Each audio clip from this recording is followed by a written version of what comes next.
Magandang gabi mga kapuso. Ako po ang inyong Kuya Kim na magbibigay sa inyo ng trivia sa likod ng mga trending na balita. Bugtong-bugtong, may pakpak, may tuka, sa langit ng Olango, Cebu madalas makita. Ang sagot, hindi lang basta ibon, kundi ibong de remote. Paano nga ba napalipad ng matayog ng isang lalaki ang RC o remote control na ibon na mano-mano niyang ginawa? Sa kalangitan ng Olango, Cebu, nabidyohan ang ibong ito. Pero kahit matayog man ang lipad ang naturang ibon, hindi raw pala totoo. Isa lang pala itong RC o remote controlled na ibon na mano-manong binuo ni Cyrel. Na-inspire po ako sa mga flying object like airplane or sa mga birds. Before is meron akong nasirang eroplano tapos ginawa ko ng bagong body niya. Bata pa lang daw si Cyrel, hilig na niya magbutingting o magkumpuni ng anumang bagay. High school, nag-aayos ako ng mga flashlight, speaker, sirang mga gadget. Paborito niya rin daw noon ang mga laruang de remote control. Napag-isipan kong gumawa ng mga walking robot, gumagawa ko ng RC bot dahil marami din nag-order. Hanggang sa ang dalawang hilig niyang ito, kanya raw pinagsama.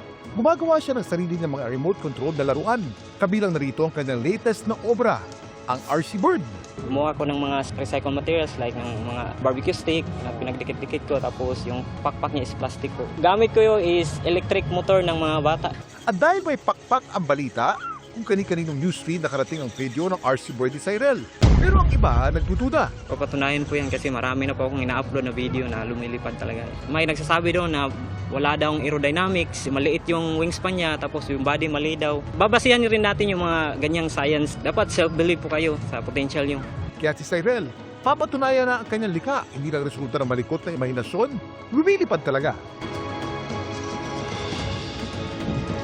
Plano ko is gagawa ako ng underwater vehicle, yung submarine. Marami pong mga parts na kinakailangan. Pero may ideya ba kayo kung paano gumagana ang isang RC o remote control na laruan?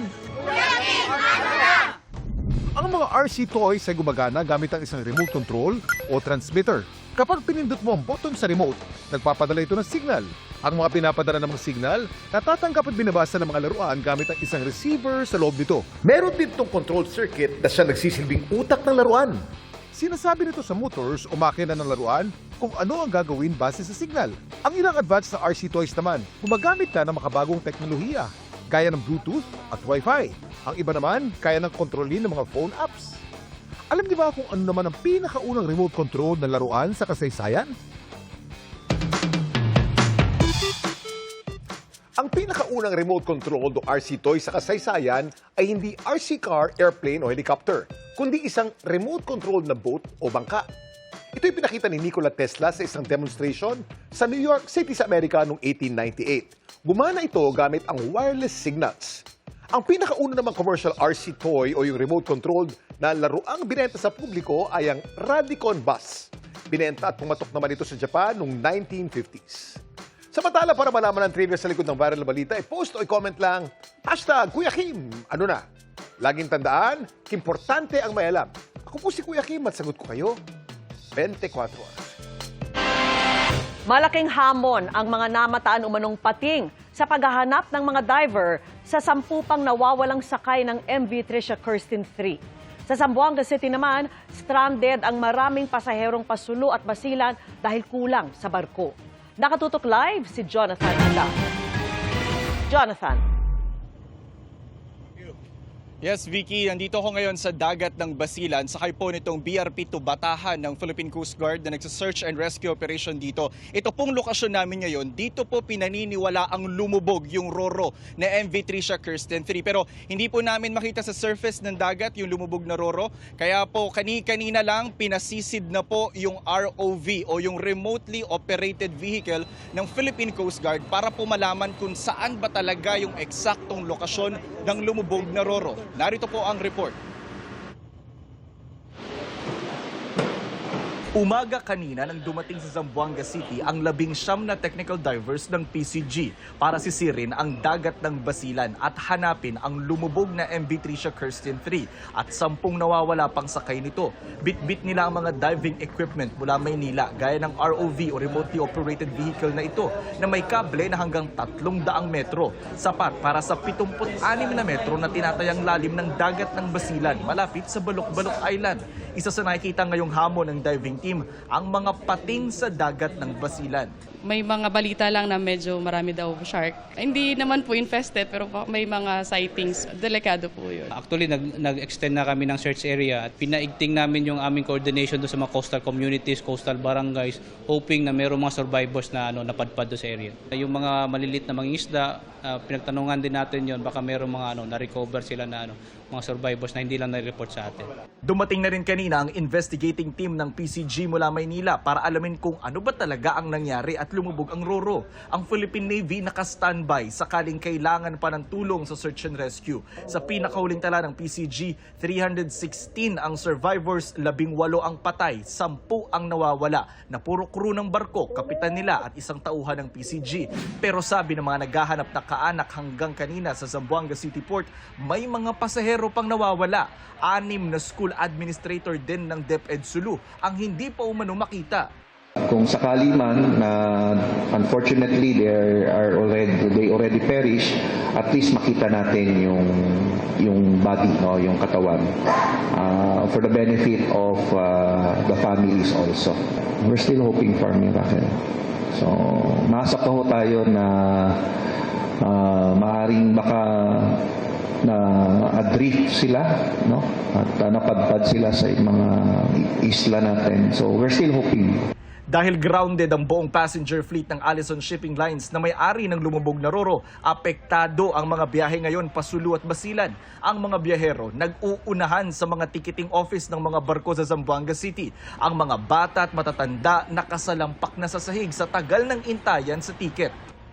May ilan na ring stranded mula pa kahapon. Mabilis kasing napupuno ngayon ang mga barko ng 2 shipping line dito na sumalo ngayon sa mga pasahero ng Allison Shipping Lines. Ewan ko na lang, saan kami nito?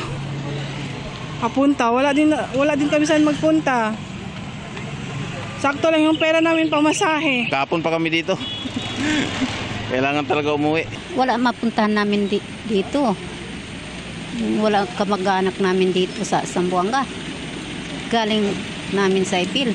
Sa Isabela City sa Basilan naman, nakikipagsapalaran ng ilang pasahero sa tinatawag nila ritong jungkong o yung mga motorized bangka na ang iba ay walang katig at wala pang life vest. No choice si Al Mustafa dahil may hahabuli na flight sa Zamboanga City papuntang Maynila. Kaya sinikmura na lang niya ang pamasaheng 500 piso kada pasahero. Magano na lang kami, mag-jungkong sir. Wala nang ticket, fully book na daw. Kailangan po naman i-check yun kasi kung totoo yan, hindi talaga allowed yun. Tama po yun. Babala naman ng Marina o Maritime Industry Authority, hindi po basta-basta na nag-i-increase po ng pamasahe ang ating mga operators. Sabi kahapon ni DOTR Secretary Giovanni Lopez, maglalabas ang Marina ng special permit sa ibang shipping lines para saluhin ang mga apektadong pasahero. Magbibigay din daw ng libreng sakay ang barko ng Coast Guard pero hanggang kanina wala pang libreng sakay. Sabi ng Coast Guard, inaantay pa nila ang abiso mula sa Marina.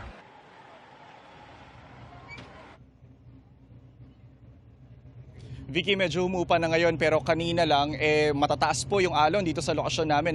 Ang description ng kapitan ng barko gulong. Pag ganun yung alon, hindi naman daw sunod-sunod pero matataas nga. Kaya kanina gumigewang din talaga yung barko na sinasakyan namin. Bukas po ng umaga, depende sa makikita ng ROV sa ilalim ng dagat, sisisid na po yung mga technical diver ng Philippine Coast Guard. Yan muna ang latest mula rito sa karagatan ng Basilan. Balik sa iyo, Vicky.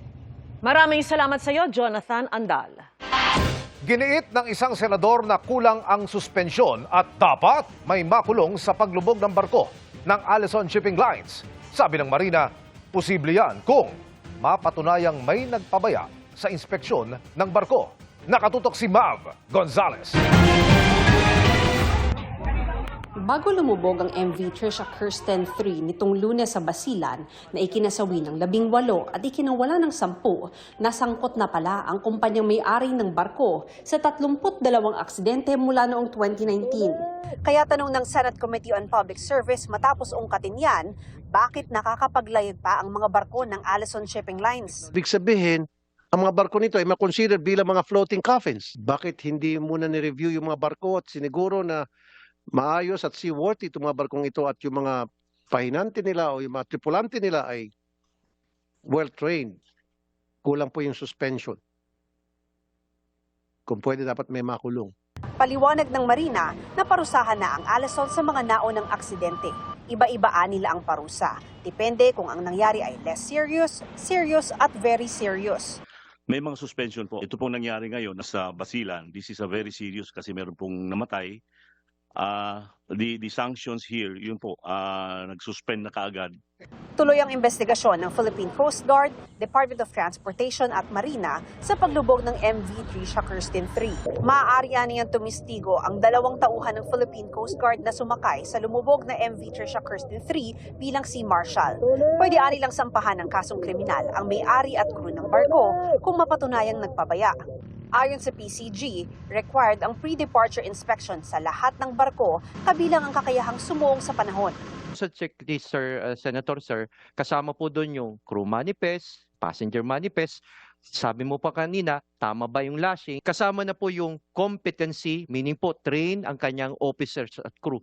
Isa sa mga iniimbestigahan ngayon ay kung overloaded ang barko dahil may sakay rin itong cargo at mga sasakyan. Pinagsususpetsahan ngayon na lumubog ang barko dahil nalagot ang lashing sa bigat ng karga. Kaya tanong ni Tulfo, sino ba dapat ang nag-i-inspeksyon dito?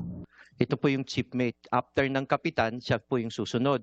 Meron pong stowage plan na tinatawag. Ang stowage plan po, kung alam niya kung anong mga kargamento o cargos na kakarga sa kanya, mapasasakyan o kargamento, alam niya po rin yung bigat niyan. Kung lumitaw na hindi para balanse yung pagkalagay ng masakyan, then dapat yung checker noon managot. Kung kinakal makulong dahil sa pagiging pabaya. Para sa GMA Integrated News, Mav Gonzalez, nakatuto, 24 oras. Tiwala ang isa sa mga mambabatas na sufficient in substance and form ang inendorso niyang impeachment complaint laban kay Pangulong Bongbong Marcos. Pero tatalakayin pa ng Justice Department kung pag-iisahin yan at ang isa pang reklamo. Nakatutok si Tina Panganiban Perez. Ipinamahagi ng House Committee on Justice ang abisong ito sa mga miyembro nito para sa kauna-unahang pulong ng komite sa 2 impeachment complaints laban kay Pangulong Bongbong Marcos sa February 2. Kasama sa paksa ang pag-consolidate o pag-isahin ang 2 reklamo. As far as the Justice Committee is concerned, dapat isang impeachment complaint na lang ang pinag-uusapan natin. Kasunod nito ang pagsuri kung sufficient in form ang reklamo. Pag sinabi po nating sufficiency in form, we have to check if the complaint is signed either by a private individual or a House member. If it is signed by a private individual, we have to check if there is the accompanying resolution by a House member. And then in both cases, dapat verified yan, pinanumpaan before an authorized administering officer. Kung lusot sa sufficiency in form, sufficiency in substance naman ang titingnan. Dapat kasi yung grounds masuportahan ng facts provided in the impeachment complaint. And when we say facts, this must be based on personal knowledge or authentic records. Sa Kamara, karamihan pa rin ng mga kongresista ay mga kaalyado ng Pangulo.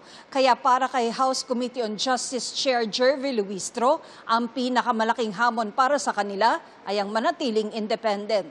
The faith and allegiance that we have, we owe it to the Filipino people and not to anyone else. We do not owe it to the President, neither do we owe it to the second highest official of the land. Kumpiyansa naman ang isang endorser ng pangalawang impeachment complaint laban sa Pangulo na sufficient in form and substance ito.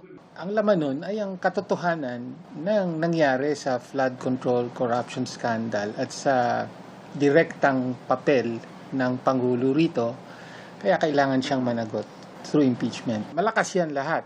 Ngayon, of course, yung pangatlo, yun yung nagtutukoy sa pinakadirektang partisipasyon ng Pangulo dahil siya mismo ang nag-utos ng insertion ng 100 billion pesos sa 2025 GAA DPWH budget. Si Tino ay complainant noon sa isa sa mga impeachment complaint laban kay Vice President Sara Duterte. Ngayong malapit nang matapos ang 1-year bar sa pag-initiate ng mahigit isang impeachment complaint laban sa parehong impeachable official, naghahanda siyang i-endorso ang panibagong impeachment complaint laban sa bise. Ready to file. Sa esensya, same ground, betrayal of public trust, kaugnay nung winaldas na 612.5 million total in confidential funds, kasama yung 125 million na nagastos in 11 days. Tapos meron lang update dahil may bagong information, specifically yung affidavit na sinabmit sa ombudsman ni Madriaga. Para sa GMA Integrated News, Tina Panganiban Perez, nakatutok, 24 oras. Kaugnay po sa iniulat naming police chase sa Cavite kahapon, ilan pa palang mga sasakyan ang nadamay matapos banggain ng drug suspect na tumangay sa unmarked vehicle ng pulisya. Dati na umano itong nakulong dahil sa iba't ibang kaso. Ang mga nahulikam na tagpo ng habulan sa pagtutok ni John Consulta. Binabagtas ng sasakyang may dashcam ang bahaging ito ng Bacoor, Cavite nang biglang binangga ito ng puting AUV mula sa kabilang lane. Kabuntot nito ang police mobile na bumangga rito na tila nagtangkang patigilin ito. Pero imbis na huminto, umatras ang AUV, bumuwelta at mabilis na umalis habang binabaril ng mga pulis na bumaba mula sa kanilang mobile.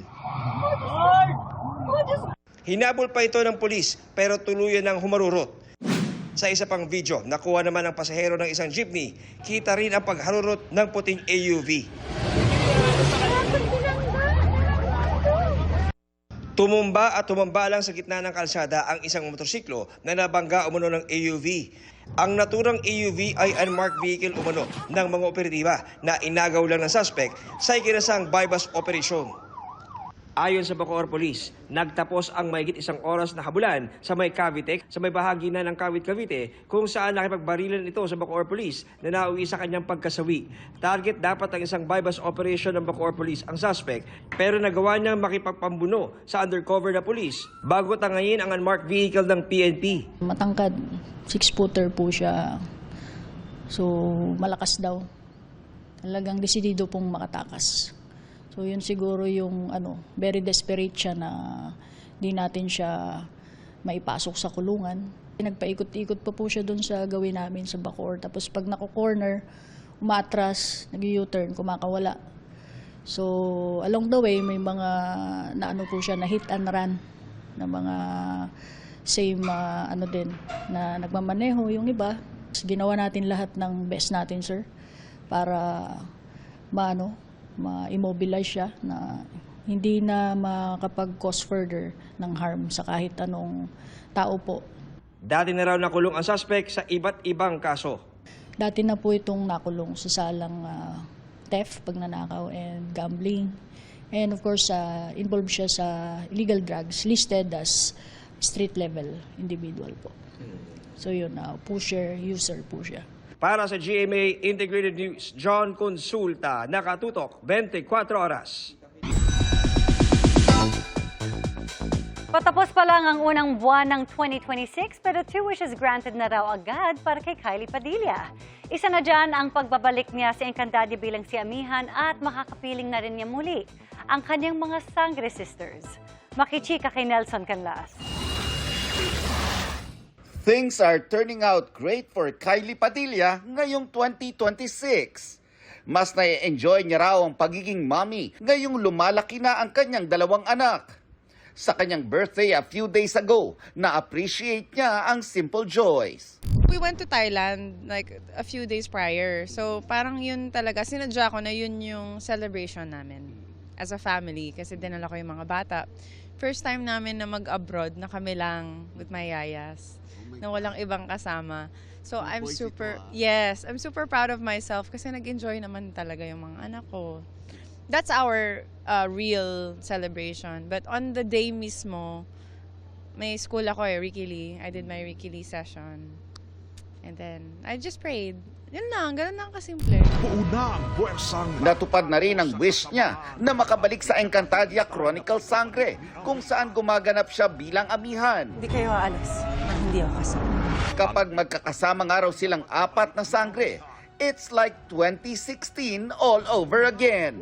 Parang nagagawa na ng paraan ng mga patay eh. So, I'm hoping maybe they could give Amihan a chance kasi isa siya sa mga naunang namatay. Alam mo, pag magkasama kaming apat, para kami talagang bumabalik sa muscle memory na siya. Ang saya-saya lang namin. In between takes, tumatawa lang kami. Akala mo naglalaro. Pero syempre, seryoso kami pag-take. Pero ang saya lang na magkasama kami ulit on an Encantadia set. Isa sa mga dapat abangan ay kung paano ang magiging papel ni Amihan para tulungan ang new gen sangre na mapuksa si Gargan. Sa pagtatapos, sinabi ni Kylie na masaya siya dahil sa kabila ng lahat ng kanyang pinagdaanan, masaya na ang mga bata sa ngayon. Makakalabas na yung mga anak niya, kasama yung mga anak ko. Tapos naglaro yung mga anak namin. I'm happy that siguro God said, no? God intervened. Nelson Canlas, updated sa Showbiz Happenings. Balita naman abroad, halos 50 rallyista sa Brazil ang sugatan matapos tamaan ng kidlat. Nangyari yan habang umuulan sa pagtitipon sa Brasilia para ipanawagan ang paglaya ni dating Brazilian President Jair Bolsonaro. Dinala sa ospital ang mga nasugatang biktima. Samantala sa Amerika naman, sinibak na ang Commander-at-Large para sa US Border Patrol base sa ulat ng The Atlantic. Nangyari yan matapos ang kontrobersyal na pamamaril ng ICE agents sa isang lalaki sa Minneapolis. Sinabi rin ni US President Donald Trump sa isang tweet na nakipag-usap siya kay Minneapolis Mayor Jacob Frey.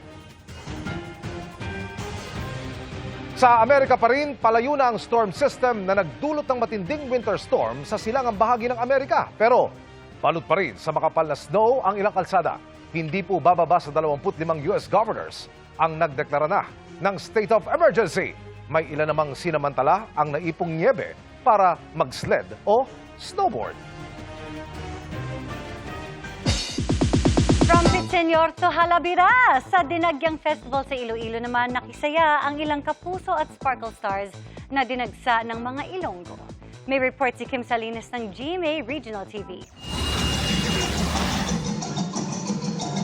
Hindi lang world-class performances na makalahok sa kasadyahan sa Kabanwahanan at Dinagyang Tribes Competition ang na-enjoy ng mga Ilonggo, kundi ang pakikipag-bonding sa kanila ng Kapuso Stars. Nitong Miyernes pa lang, nakihalabira na sina Apoy Sarugo casts El Villanueva, Derek Monasterio, at Ashley Ortega sa Kapuso Mall Show.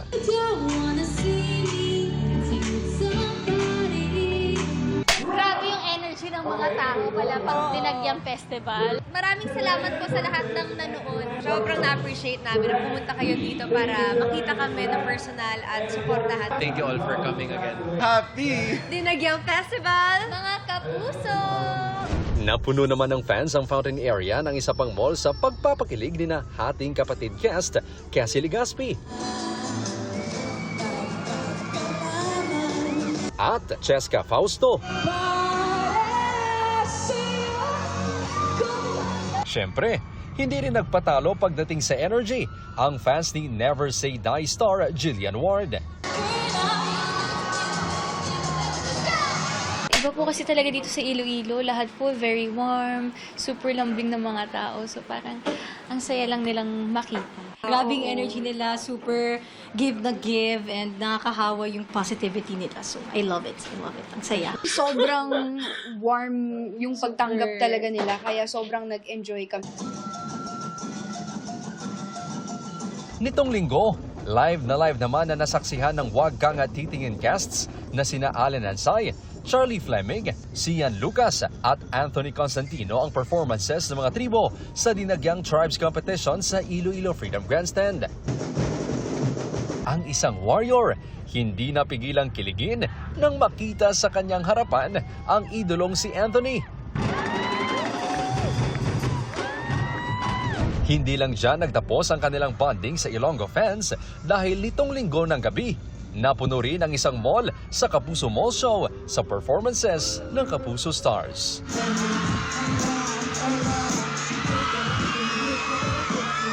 Mula Mula sa GMA Regional TV at GMA Integrated News, Kim Salinas, nakatutok 24 oras. Kasama ang Volunteers Against Crime and Corruption o VACC, nagtungo sa tanggapan ng National Bureau of Investigation sa Pasay City si alias Totoy, 40 anyos, na nagpakilalang driver at personal assistant ng aktres na si Rian Ramos. Inirereklamo niya ang kanyang amo, kaibigan nitong beauty queen actress na si Michelle D, 2 bodyguard at 2 member ng PNP.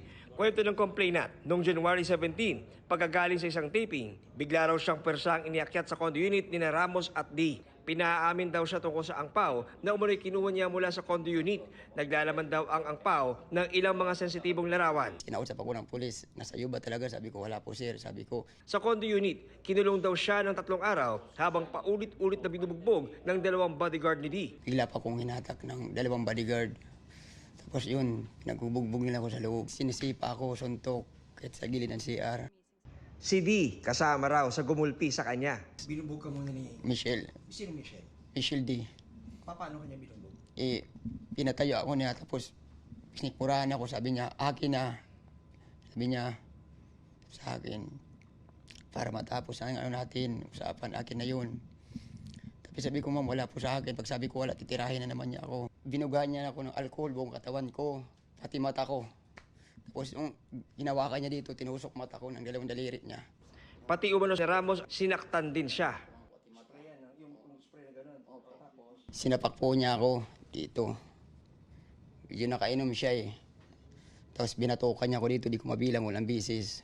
Pero giit ni Totoy, wala sa kanya ang hinahanap na larawan. Lumapit sa akin si Ma'am Rian. Sabi Ma'am Rian sa akin, ibigay mo na kasi yung isa na yun. Sabi ko, ma'am, wala po. Wala akong maibigay. Sabi ko, kasi wala sa akin. Sa isang punto, may narinig daw siyang pag-uusap ng mga bodyguard. May narinig ako na, tapusan nila ako. Tapusin mo lang buhay ko. Kaya tumalon ako. Sa 39 floor. Nung pagtalong ko pa pag-dive ko ng 39 floor sa bintana sa kusina, basta nag-dive lang ako. 25 floor, sabi ng guard. 25? Opo, may hinawakan pa ako na lubid. Nung nakawag po ko sa lubid, bukas pa yung 25 floor, nakapasok po ko sa may kwarto, may kusina ng mga babae. Parang kwarto siya. Doon ako dumaan. At po pagbaba ko, mayroon na po nakabang doon yung OIC. Tapos yung bodyguard niya, yung dinampot ulit ako, inakyat ako sa taas ulit. Noong January 19, dinala raw siya ni Michelle D sa istasyon ng pulis at inireklamo ng qualified theft. Doon, nakaranas daw muli siya ng pananakit. Sabi sa akin, bukuan mo kamay mo. Pinanyang ko sir yung kamay ko. Hinampas siya bigla ng parang sa arnis. Yung parang sa kuwayan. Bigla itong sir na mula, mabas agad ng dugo. Tapos paglabas niya, yung isa naman medyo mataba na mababa na pulis. Pagpasok niya, nakachinilas lang kasi ako eh. Paka niya, pa ako, didiin niya. Oo, parang kumbat. Noong January 22, nakalabas daw siya ng police station, makarang i-dismiss ng Makati Prosecutor's Office ang reklamong iniyain laban sa kanya. Kanina, ipinakita sa amin ni alias Totoy ang mga sugat na kanyang tinamo na resulta umano ng ginawang pananakit sa kanya. We took recognition of the case kasi may timbang. Una, yung he was detained for 3 days. Tapos, physically, sinaktan siya. Kung ang ebidensya ay nagbibigay para sampahan ng isang kaso, itong mga nasa likod ng krimen na kanyang binabanggit ay gagawin natin. Kasama rin sa kanyang inireklamo ang kaibigan ni Ramos at D na beauty queen na si Samantha Panlilio na nanakit din daw sa kanya. Ang kanyang reklamo, pinarumpaan na niya kanina sa NBI. Ayon sa abogado ni Ramos at D, sasagot sila sa oras na makakuha sila ng kopya ng reklamong isinumite ng complainant. Pero giit nila, wala raw insidente ng illegal detention dahil si alias Totoy daw ay residente rin ng kondo bilang driver ni Ramos. Ang huli raw insidente ng kanyang mga kliyente kay alias Totoy ay no maghain si D ng kasong kriminal para sa qualified theft laban kay alias Totoy at nagsauli pa raw siya ng ilang gamit kay D. Wala raw maisip na ibang dahilan sina Ramos at D sa reklamo ni alias Totoy kundi para makaganti sa kanila sa qualified theft case. As of the moment, we do not have a copy of the complaint yet. So we have to get a copy of the complaint first before we can answer all the allegations against our client. The last incident that he had with the driver of Rian is during the time na nag-file siya ng qualified theft. There were medical certificates before the arrest and meron din namang mugshots na wala namang nakita doon sa if there would be allegations of physical injury. Sinusubukan pa namin makuha ang panig ni Panlilio. Para sa GMA Integrated News, John Consulta, nakatutok 24 oras.